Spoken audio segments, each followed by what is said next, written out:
si Godet tanpa ada suara yang keluar dari mulutnya. Pak RT berteriak, udah, jangan dihakimi sendiri. Sudah cukup. Setelah dipegang oleh Pak RT, ternyata si Godet sudah meninggal. Namun masyarakat di daerah situ tidak merasa resah, bahkan merasa bahagia karena sosok manusia yang merasakan masyarakat sudah tumbang. Tolaku utama tumrape wong tanah Jawi, wong agung ing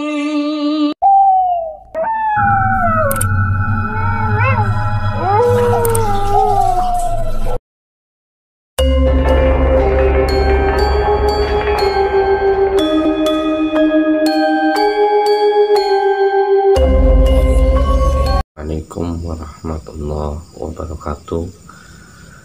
Jumpa lagi bersama saya Kang Wanto di channel kami Horor Malam Jumat, yang menceritakan tentang pengalaman misteri dan cerita horor.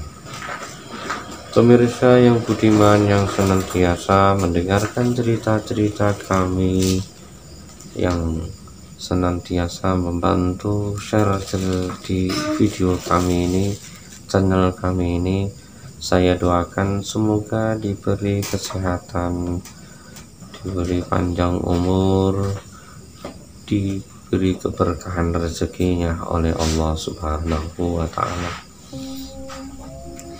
Kali ini ada kisah nyata yang diceritakan oleh Mas Ishak dari tempat tinggalnya yang ada di Madura. Pada awal bulan Januari tanggal 2, ada satu kisah yang sangat mengerikan. Sosok pemuda yang meninggal tragis dihakimi oleh massa, yang bernama si Godet. Si Godet merupakan nama julukan dari masyarakat. Semasa hidupnya, si Godet hidup di masyarakat sebagai sampah masyarakat. Sehari-hari menghabiskan waktunya untuk berpoya-poya, berminum minuman, berjoka, bermain keplek, bahkan sering menggoda wanita-wanita muda. Kadang ia bersama temannya yang sangat dekat mencuri hewan ternak tetangga. Pada hari Selasa tanggal 3 bulan Januari, si Godet dan si temannya yang bernama Soib mencuri ternak tetangga ayam.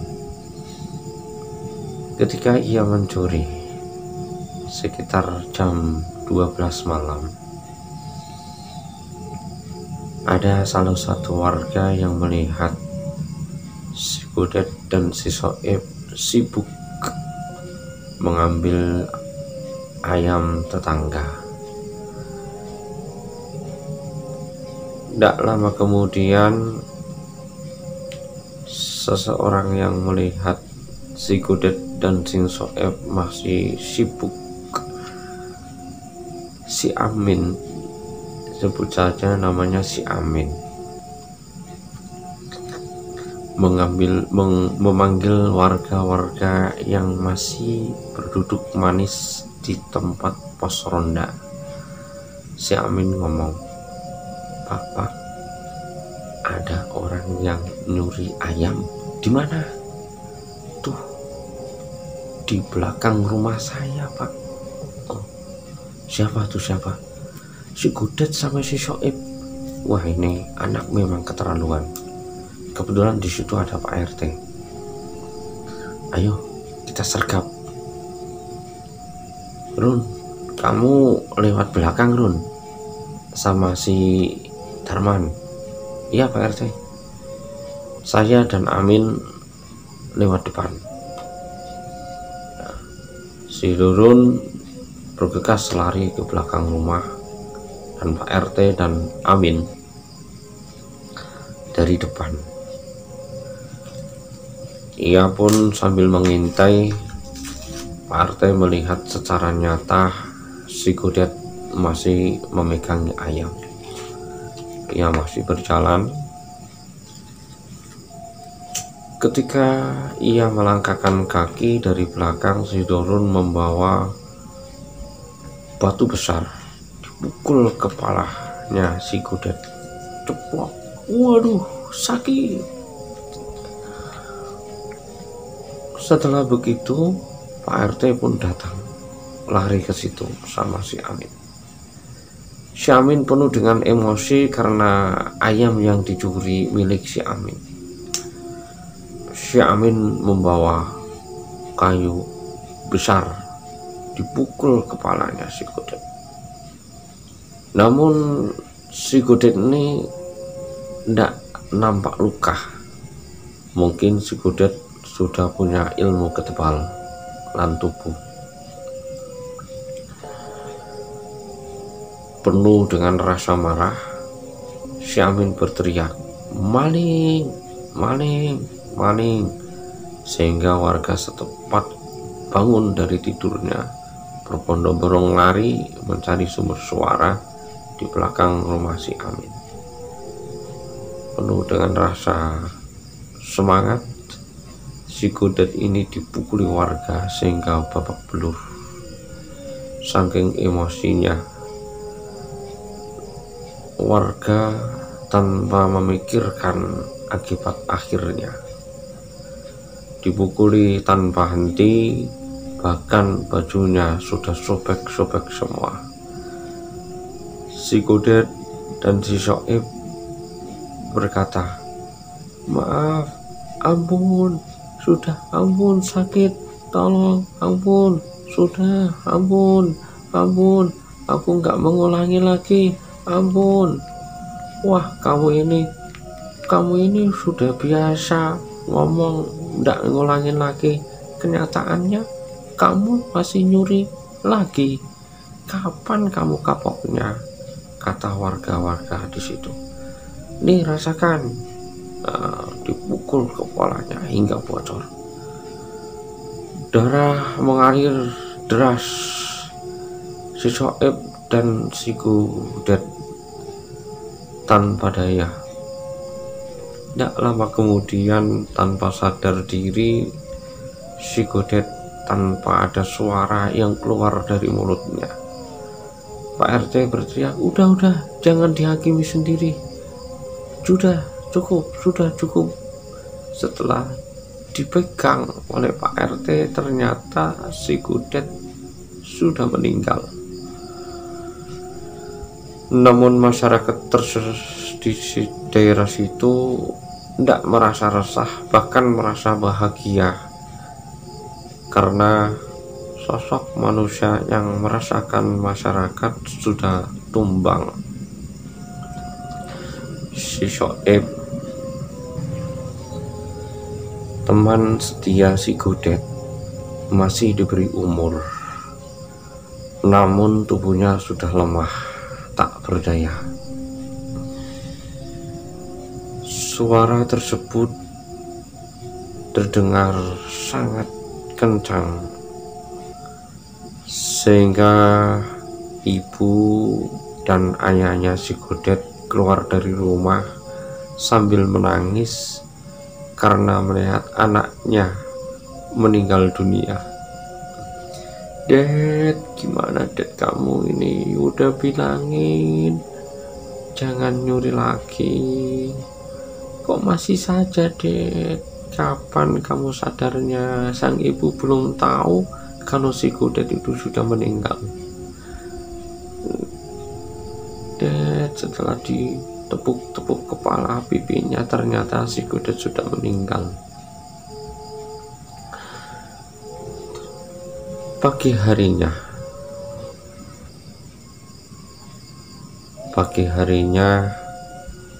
si kudet dimandikan dan dikafanin. Masyarakat di sekitar situ pun ikut takziah. Ada salah satu warga mengatakan gini, si kudet ini tidak usah dibawa ke masjid, ia tak pernah dekat masjid, langsung aja dibawa ke kuburan. Namun Pak Yai mengatakan, kasihan, ini juga makhluk Allah, ini pun juga termasuk orang Islam. Ayo kita bersama-sama mendoakan si kudet semoga diampuni oleh Allah, dosa-dosanya diampuni oleh Allah, semoga ia diberi kenikmatan di alam kubur, kata Pak Yai. Ketika ia setelah selesai dikafanin, terus Pak Yai pun memanjatkan doa-doa dan melakukan sholat jenazah. Sekitar jam 9 siang, si kudet mulai dibawa ke pemakaman di desa tersebut. Warga setempat hanya bisa menyaksikan saja. Yang ikut takziah bisa dihitung jari. Setelah dibawa ke pemakaman, si kudet dimakamkan di desa tersebut. Ketika malam tiba, warga setempat duduk berbincang-bincang di pos ronda. Di situ ada Pak RT dan warga-warga yang lainnya membicarakan tentang si kudet yang baru saja meninggal. Ada yang menanyakan tentang si Soib. Gimana si Soib? Apakah si Soib udah sembuh, Pak RT? Udah mendingan? Semoga si Soib udah sadar diri ya, jadi orang yang baik, insaf, amin, kata warga-warga di situ. Saking asiknya ngobrol, tanpa terasa waktu sudah menunjukkan jam 11 malam. Ya, tidak lama kemudian dari arah barat terdengar suara tangisan merintih, ketangisan layaknya orang yang kesakitan. Iya, suara tersebut berbunyi seperti ini, Pak RT, tolong saya Pak RT, tolong saya Pak RT, sakit Pak RT, ampuni saya Pak RT, tolong saya Pak RT, sambil merintih. Semua orang yang ada di pos ronda tercengang, mata melotot mencari sumber suara. Ada salah satu warga yang bernama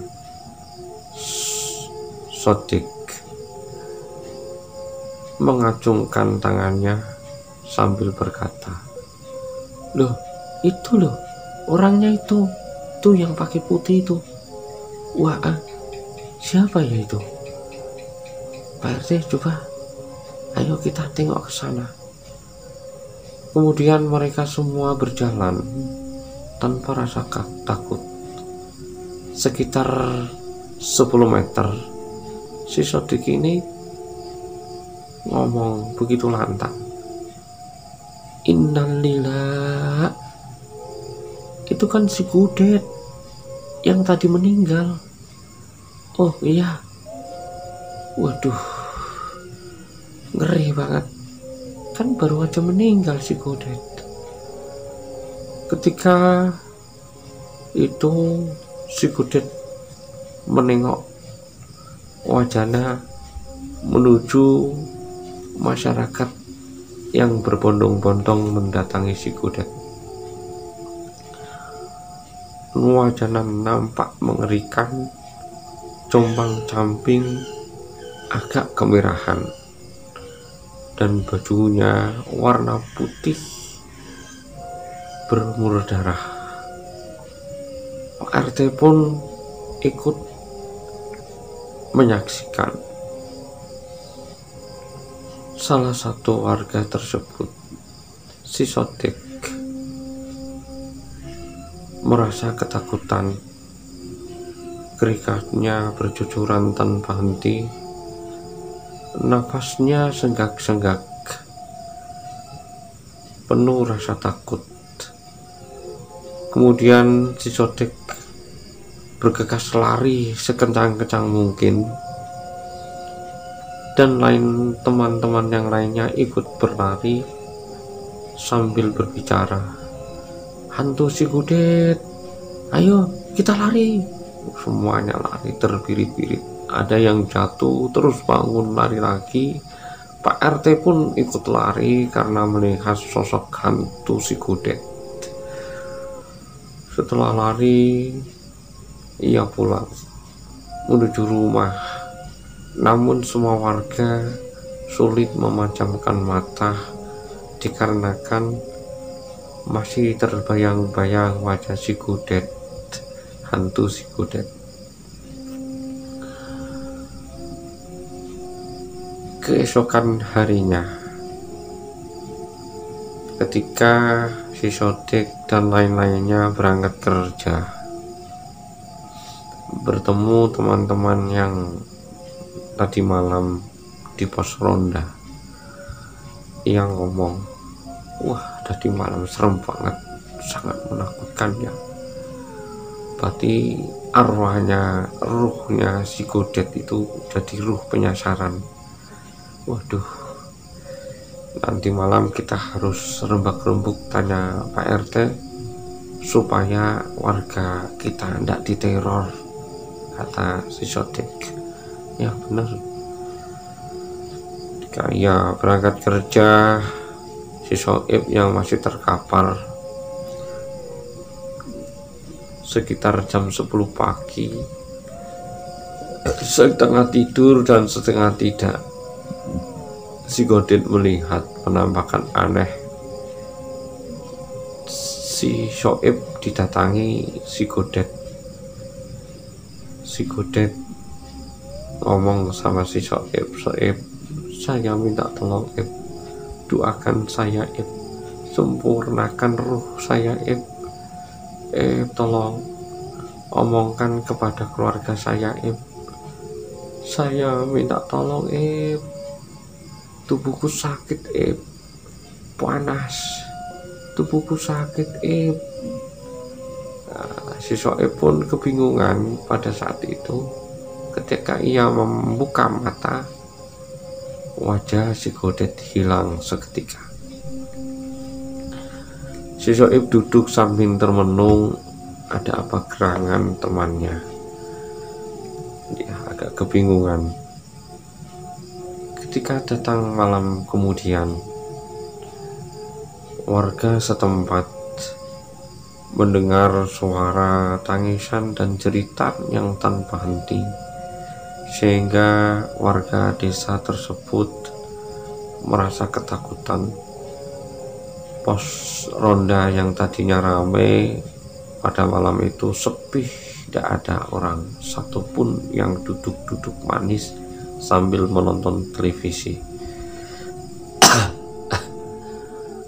Baik bapak dan ibu di desa tersebut merasa terusik mendengar suara-suara hantu si Godet. Kemudian ada salah satu warga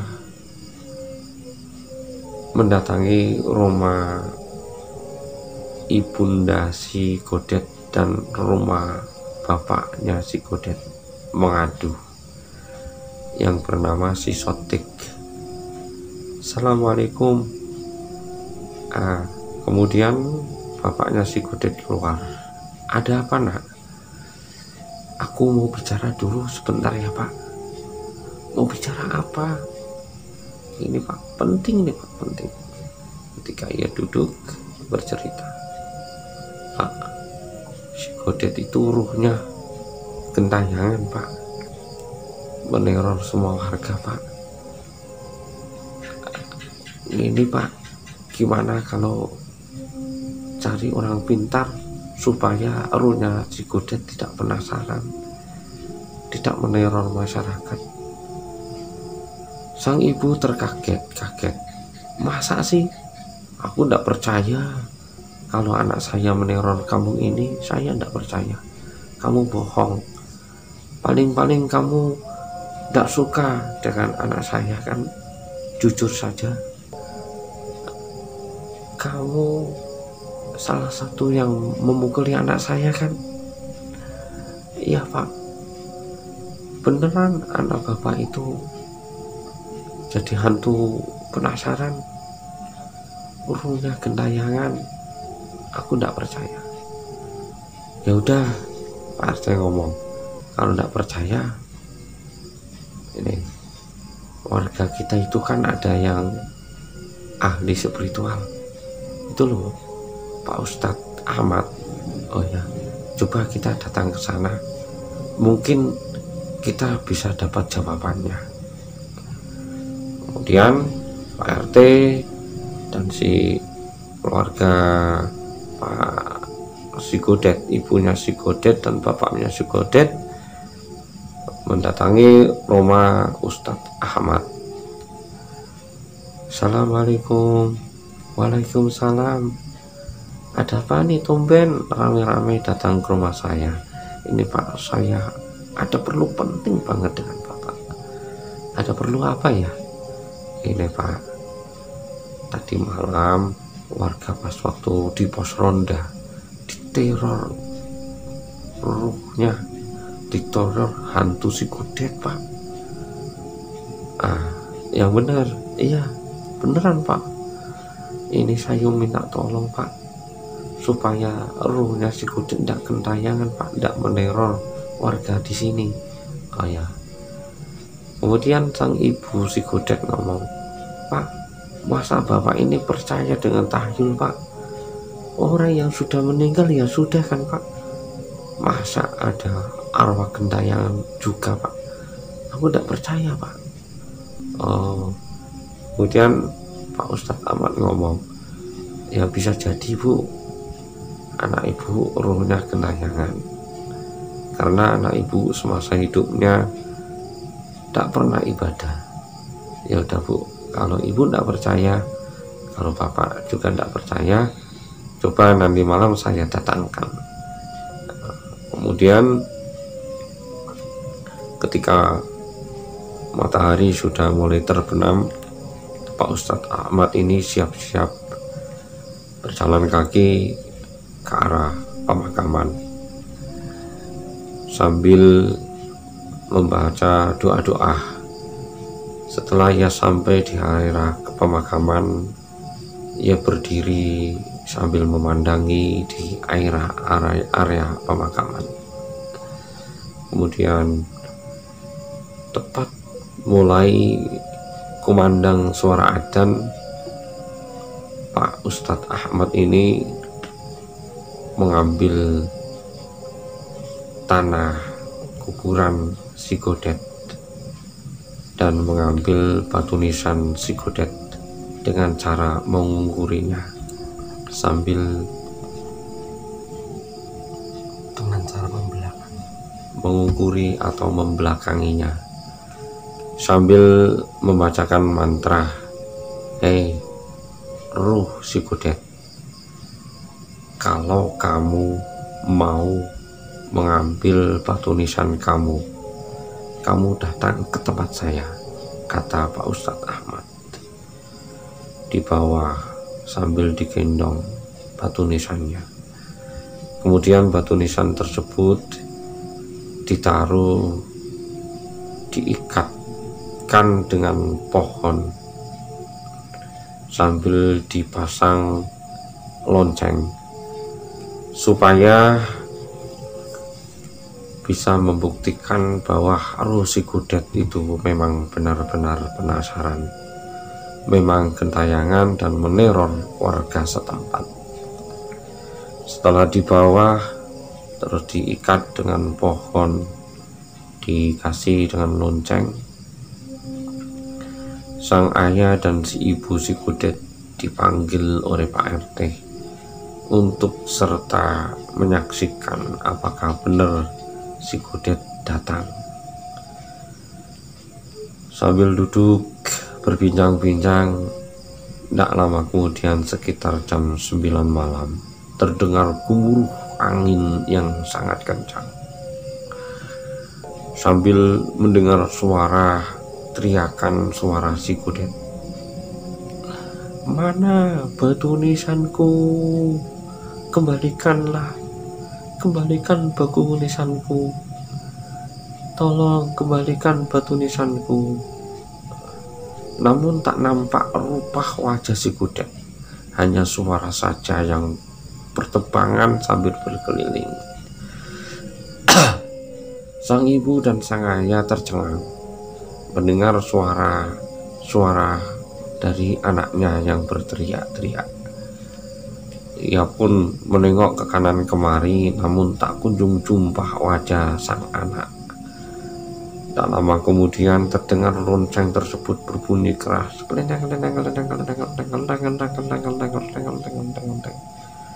Kemudian Pak Ustadz membacakan doa-doa penuh dengan rasa, dengan hikmat.